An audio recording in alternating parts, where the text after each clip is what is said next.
داي اجل رخيص. ايش مالك؟ يما عندي سؤال راح يخبلني. ليش اكو واحد عنده جكساره تلقين عائلته هيك مفولي؟ شاو احنا ايش ما نسوي لك؟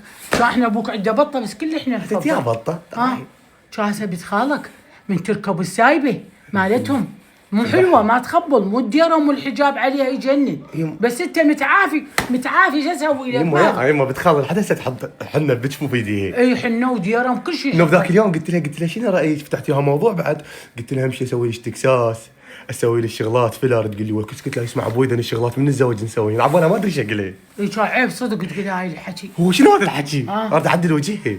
شاش بيه وجهي؟ يما كانها ترى احلى من وجهك هي. هلا انت حلو؟ شايف وجهك؟ حظ وبخت. حلو انت؟ حلو حظي جابك حطاك علي.